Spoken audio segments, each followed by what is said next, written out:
ఈ వారం రోజుల్లో జరిగిన అంతర్జాతీయ వార్తా విశేషాలను మీకు అందించే వసుధైక కుటుంబం కార్యక్రమానికి స్వాగతం.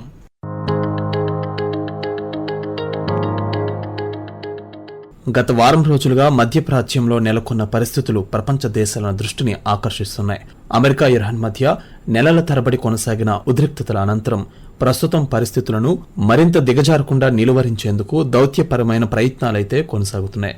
ప్రపంచ చమురు సరఫరాకు అత్యంత కీలకమైన హార్మోజ్ జలసంధి ప్రాంతంలో శాంతి భద్రతలను కాపాడేందుకు ఇరు దేశాల మధ్య పరోక్ష చర్చలు సానుకూలంగా కొనసాగాయి. ఖతార్ రాజధాని దోహాలో జరిగిన ఈ చర్చల్లో వాణిజ్య నౌకల రాకపోకలకు అంతరాయం కలగకుండా చర్యలు తీసుకోవాలన్న అంశంపై ఇరుపక్షాలు ప్రధానంగా చర్చించాయి. ఈ సమావేశం గురించి ఖతార్ విదేశాంగ శాఖ ప్రతినిధి మాజిద్ అల్ అన్సారీ పాత్రికేయులకు వివరిస్తూ ఇరు పక్షాల మధ్య జరిగిన పరోక్ష చర్చలు సానుకూలంగా ముగిశాయని చెప్పారు. ఈ చర్చల్లో ప్రధానంగా 14 అంశాల అవగాహన ఒప్పందంపై దృష్టి సారించామని చెప్పారు. ఒప్పంద ఉల్లంఘనలను ఎప్పటికప్పుడు పర్యవేక్షించడానికి ఒక సరికొత్త అత్యవసర కమ్యూనికేషన్ ఛానల్ ఏర్పాటుకు ఇరు పక్షాలు అంగీకరించాయన్నారు. దీంతో పాటు ఖతార్ బ్యాంకులలో స్తంభింపు చేసిన ఇరాన్కు చెందిన $6 బిలియన్ నిధులను విడుదల చేయడంతో పాటు వ్యూహాత్మక ప్రాంతమైన హార్మోజ్ జలసంధి భద్రత, లెబనాన్ అంతర్గత పరిస్థితులపై కూడా ఇరు పక్షాలు సుదీర్ఘంగా చర్చించాయని చెప్పారు. 2 రోజుల పాటు జరిగిన ఈ చర్చలకు పరోక్షంగా ఖతార్, పాకిస్తాన్ దేశాలు మధ్యవర్తిత్వం వహించాయని తెలిపారు. చర్చల అనంతరం ఇరాన్ డిప్యూటీ విదేశాంగ మంత్రి పాత్రికేయులతో మాట్లాడుతూ ఇరు దేశాల మధ్య ప్రత్యక్ష చర్చలేవీ జరగలేదని, అంతా మధ్యవర్తుల ద్వారానే సాగాయని పేర్కొన్నారు. ఇక మరోవైపు ఇరాన్ మాజీ supreme leader Ayatollah Ali Khamenei అంత్యక్రియలు ఇరాన్లో నిన్న ప్రారంభమయ్యాయి. ఖమేనీ అంతిమ సంస్కారాలు 6 రోజుల పాటు జరగనున్నాయి. టెహ్రాన్ నగరంలోని గ్రాండ్ మొసల్లా ప్రార్థనా మైదానంలో అధికారిక వీడ్కోలు కార్యక్రమం సమావేశాన్ని నిర్వహించారు. ఆ దేశవ్యాప్తంగా లక్షలాది మంది ప్రజలు ఖమేనీకి నివాళులు అర్పించారు. పశ్చిమాసియాలో గత కొన్ని నెలలుగా నెలకొన్న ఉద్రిక్తతల నేపథ్యంలో ఈ అంత్యక్రియలకు ఇరాన్ భారీ భద్రతా ఏర్పాట్లు చేసింది. ఖమేనీ అంత్యక్రియలకు భారత్ తరపున ప్రతినిధి బృందం హాజరైంది. కేంద్ర విదేశాంగ శాఖ సహాయ మంత్రి Pabitra Margherita, Bihar governor lieutenant general retired Syed Ata Hasnain అంత్యక్రియలకు హాజరైనట్లు విదేశాంగ శాఖ తెలిపింది. అయితే భద్రతా కారణాల దృష్ట్యా Iran supreme leader Mojtaba Khamenei తన తండ్రి మాజీ సుప్రీం లీడర్ అలీ ఖమేనీ అంత్యక్రియలకు హాజరు కావడం లేదని ఆ దేశ అధికారులు వెల్లడించారు. భద్రతాపరమైన ముప్పులు, నిఘా సంబంధిత ప్రమాదాల నేపథ్యంలోనే ఆయన బహిరంగంగా కనిపించడం సురక్షితం కాదని నిర్ణయం తీసుకున్నామని చెప్పారు. ఇక గాజా ప్రాంతంలో మానవతా పరిస్థితులు మరింత ఆందోళనకరంగా మారుతున్నాయి. ఆహారం, తాగునీరు, వైద్య సేవలు, అత్యవసర మందుల కొరత తీవ్రంగా ఉందని అంతర్జాతీయ సహాయ సంస్థలు హెచ్చరిస్తున్నాయి. బాధిత ప్రజలకు నిరంతరాయంగా మానవతా సహాయం అందేలా అన్ని పక్షాలు సహకరించాలని ఐక్యరాజ్య సమితితో పాటు పలు అంతర్జాతీయ సంస్థలు విజ్ఞప్తి చేస్తున్నాయి. సహాయ కార్యక్రమాల కోసం మరింత ఆర్థిక సహకారం అందించాలని ప్రపంచ దేశాలను కోరుతున్నాయి. యూరోపియన్ దేశాలు కూడా మధ్యప్రాచ్య పరిస్థితులపై తీవ్ర ఆందోళన వ్యక్తం చేస్తున్నాయి. గాజాకు తక్షణ మానవతా సహాయం అందించడంతో పాటు దీర్ఘకాలిక రాజకీయ పరిష్కారం కోసం అన్ని పక్షాలు చర్చలు కొనసాగించాలని యూరోపియన్ నాయకులు పిలుపునిస్తున్నారు. మధ్యప్రాచ్యంలో శాంతి నెలకొనడం ప్రపంచ వాణిజ్యం, ఇంధన భద్రత, అంతర్జాతీయ ఆర్థిక వ్యవస్థకు అత్యంత కీలకమని వారు స్పష్టం చేశారు. యుక్రెయిన్, రష్యా మధ్య ఘర్షణలు మరింత తీవ్ర రూపం దాల్చాయి. గురువారం రోజు రష్యా యుక్రెయిన్పై భారీ స్థాయిలో క్షిపణులు, డ్రోన్లతో ఆ దేశ రాజధాని కీవ్ నగరంపై దాడులు చేసింది. ఈ దాడుల్లో 17 మంది పౌరులు మృతి చెందగా 90 మందికి పైగా గాయపడ్డారు. కీవ్ నగరంలోని 30 ప్రాంతాలను లక్ష్యంగా చేసుకుని రష్యా దాడులకు పాల్పడింది. ముఖ్యంగా నివాస భవనాలు, పౌర మౌలిక సదుపాయాలు తీవ్రంగా దెబ్బతిన్నాయి. ఈ దాడులపై స్పందించిన రష్యా రక్షణ మంత్రిత్వ శాఖ యుక్రెయిన్ ఇటీవల తమ దేశంలోని పౌర మౌలిక సదుపాయాలపై జరిపిన దీర్ఘశ్రేణి దాడులకు ప్రతిస్పందనగానే ఈ దాడులు నిర్వహించినట్లు ప్రకటించింది. యుక్రెయిన్ అధ్యక్షుడు వొలోడిమిర్ జెలెన్స్కీ ప్రకటించిన 40 రోజుల దాడుల వ్యూహంలో భాగంగా రష్యాలోని కీలక చమురు శుద్ధి కేంద్రాలపై వరుసగా దాడులు జరుగుతున్నాయని రష్యా ఆరోపించింది. రష్యా దాడుల అనంతరం యుక్రెయిన్ అధ్యక్షుడు వొలోడిమిర్ జెలెన్స్కీ ఆ దేశ ప్రజలను ఉద్దేశించి ప్రసంగించారు. రష్యా పౌర ప్రాంతాలను లక్ష్యంగా చేసుకుని దాడులు కొనసాగిస్తోందని ఆరోపించిన ఆయన తమ దేశం ఈ దాడులకు తగిన సమాధానం ఇస్తుందని స్పష్టం చేశారు. అదే సమయంలో యుక్రెయిన్ కు మరింత అధునాతన వైమానిక రక్షణ వ్యవస్థలు, ఆయుధాలు, సైనిక సహాయం అందించాలని అమెరికా, నాటో సభ్య దేశాలను, ఐరోపా మిత్ర దేశాలకు ఆయన విజ్ఞప్తి చేశారు. అమెరికాలో జన్మించిన ప్రతి చిన్నారికి కల్పించే జన్మతా పౌరసత్వం విధానాన్ని పరిమితం చేయాలన్న ఆ దేశ అధ్యక్షుడు డొనాల్డ్ ట్రంప్ తీసుకొచ్చిన ఎగ్జిక్యూటివ్ ఆర్డర్ను అమెరికా సుప్రీంకోర్టు కొట్టివేసింది. అమెరికా రాజ్యాంగంలోని 14వ సవరణ ప్రకారం అమెరికా గడ్డపై జన్మించిన ప్రతి ఒక్కరికి పౌరసత్వ హక్కు ఉంటుందని అత్యున్నత న్యాయస్థానం స్పష్టం చేసింది. అయితే రెండోసారి అధ్యక్ష బాధ్యతలు చేపట్టిన డొనాల్డ్ ట్రంప్ జన్మతా పౌరసత్వాన్ని పరిమితం చేస్తూ ఎగ్జిక్యూటివ్ ఆర్డర్ జారీ చేశారు. అమెరికాలో అక్రమంగా ఉంటున్నవారు లేదా తాత్కాలిక వీసాలపై నివసిస్తున్న విదేశీయులకు అక్కడ జన్మించిన పిల్లలకు అమెరికా పౌరసత్వం వర్తించకూడదని ఆయన నిర్ణయించారు. ముఖ్యంగా గ్రీన్ కార్డు లేని విదేశీయుల పిల్లలకు పౌరసత్వ హక్కు నిరాకరించాలని ఆ ఉత్తర్వుల్లో పేర్కొన్నారు. అయితే దీనిపై పలు రాష్ట్రాలు, పౌర హక్కుల సంస్థలు న్యాయస్థానాలను ఆశ్రయించగా ఈ అంశంపై దాఖలైన పిటిషన్ను విచారించిన దిగువ కోర్టులు ట్రంప్ ఉత్తర్వులను నిలిపివేయగా అమెరికా సుప్రీంకోర్టు కూడా అదే నిర్ణయాన్ని సమర్థించింది. అయితే జన్మతా పౌరసత్వం అంశంపై సుప్రీంకోర్టు తీర్పును కూడా డొనాల్డ్ ట్రంప్ తప్పుపట్టారు. ఈ పౌరసత్వ నిబంధనను ధనిక విదేశీయుల పిల్లల కోసం రూపొందించలేదని ట్రంప్ పేర్కొన్నారు. ఈ విషయంలో అమెరికా సుప్రీంకోర్టు తప్పు చేసిందని, ఈ సమస్య తప్పక పరిష్కారం అవుతుందని ఆయన విశ్వాసం వ్యక్తం చేశారు. అదేవిధంగా పనామా కాలువపై కూడా డొనాల్డ్ ట్రంప్ కీలక వ్యాఖ్యలు చేశారు. పనామా కాలువపై చైనా తన ప్రభావాన్ని పెంచుకునే ప్రయత్నాలను అమెరికా ఎట్టి పరిస్థితుల్లోనూ అనుమతించబోదని స్పష్టం చేశారు. ఆ కాలువపై నియంత్రణను అమెరికా గతంలో పనామాకు అప్పగించడం చారిత్రాత్మక తప్పిదమన్నారు. Panama Canal, so we gave it away. The first thing they did, you know what they did? They raised the prices for the ships by 4 times, and they didn't lose one ship. And then they raised it again twice, and they didn't lose one ship. All they did is make tremendous amounts of money for years and years. And now China is trying to take over the Panama Canal, and we're not going to let that happen.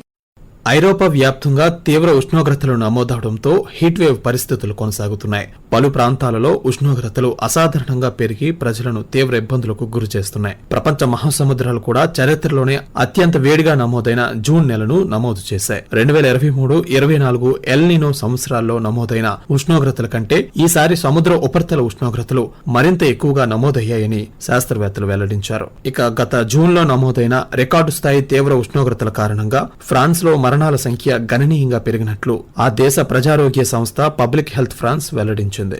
June 22 నుంచి 28 వరకు ఒక్క వారంలోనే దాదాపు 9,000 మరణాలు నమోదయ్యాయని, ఇది అంతకుముందు వారంతో పోలిస్తే సుమారు 29% అధికమని తెలిపింది. ప్రైవేట్ నివాసాలు, ఆసుపత్రులు, వృద్ధుల సంరక్షణ కేంద్రాల్లో మరణాల సంఖ్య గణనీయంగా పెరిగిందని, ముఖ్యంగా ప్యారిస్ ప్రాంతంలో అత్యధిక పెరుగుదల నమోదైనట్లు అధికారులు తెలిపారు. ప్రత్యేకంగా ప్రైవేట్ నివాసాల్లో మరణాల సంఖ్య వారానికి 91% పెరిగిందని పబ్లిక్ హెల్త్ ఫ్రాన్స్ వెల్లడించింది. వృద్ధుల సంరక్షణ కేంద్రాల్లో మరణాలు 37%, ఆసుపత్రుల్లో దాదాపు 20% పెరిగినట్లు వెల్లడించింది. తీవ్ర వేడి కారణంగా డీహైడ్రేషన్, గుండెపోటు, మూత్రపిండాల సమస్యలు, ఇతర హీట్ వేవ్ సంబంధిత అనారోగ్యాలతో బాధపడుతున్న రోగుల సంఖ్య ఆసుపత్రుల్లో భారీగా పెరిగినట్లు అధికారులు వెల్లడించారు. తూర్పు ఐరోపా దేశమైన మోల్దోవా ప్రధానమంత్రి అలెగ్జాండర్ మోంటెనో నిన్న తన పదవికి అనూహ్యంగా రాజీనామా చేశారు.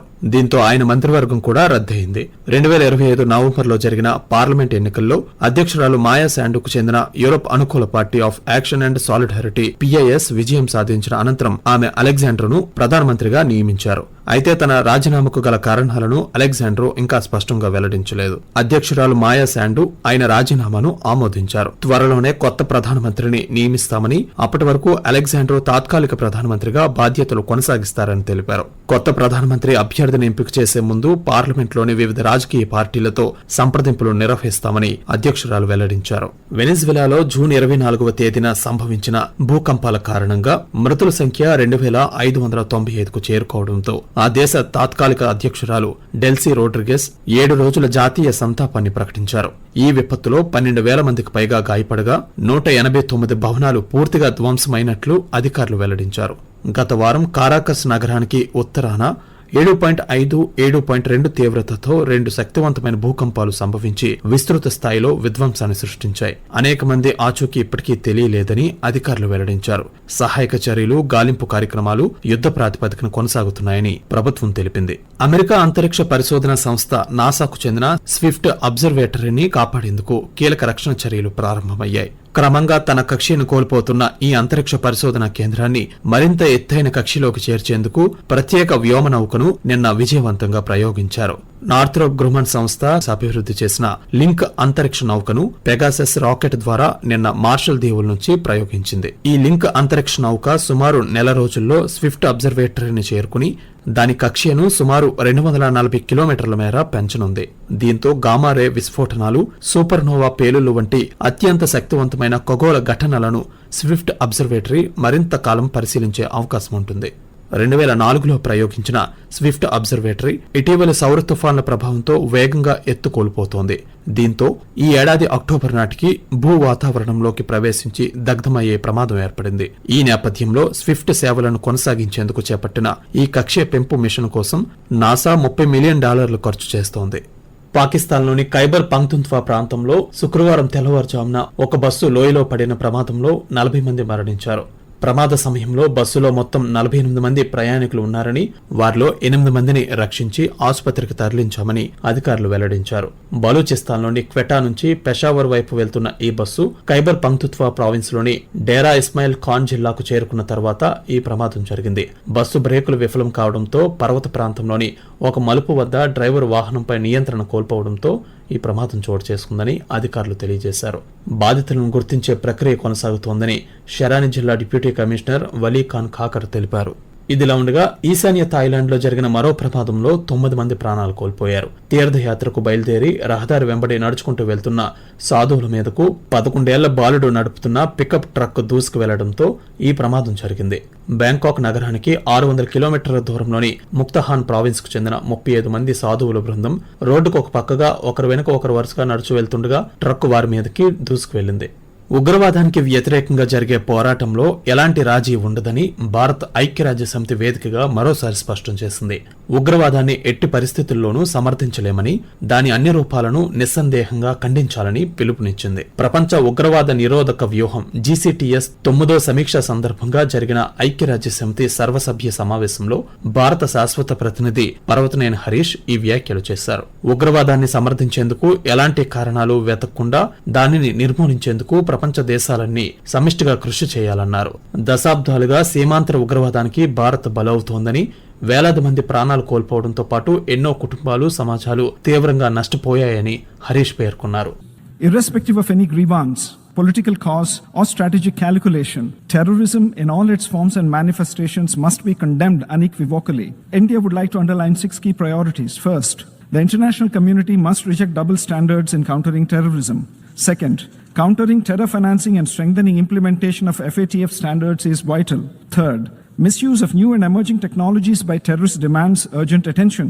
Fourth, the victims of terrorism must get the dignity and rehabilitation that they deserve. Fifth, international cooperation and capacity building efforts must be aligned to the requirements of the benefiting country. And sixth, India condemns all acts motivated by prejudice or phobias directed against ethnicity, nationality, geography, faith, or race.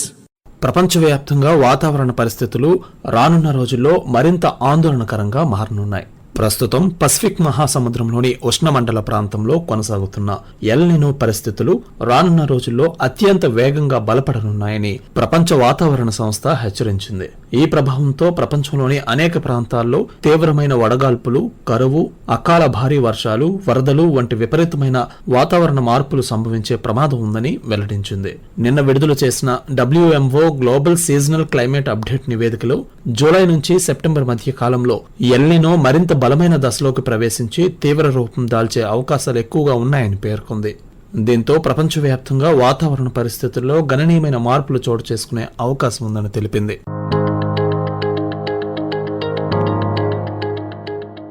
ఇప్పటి వరకు మీరు ఈ వారం రోజుల్లో జరిగిన అంతర్జాతీయ వార్తా విశేషాలను మీకు అందించే వసుధైక కుటుంబం కార్యక్రమాన్ని విన్నారు. రచన, వ్యాఖ్యానం DV సత్యనారాయణ. సమర్పణ ప్రాంతీయ వార్తా విభాగం, ఆకాశవాణి విశాఖపట్నం కేంద్రం. వెలువడింది ఆకాశవాణి విజయవాడ కేంద్రం నుండి.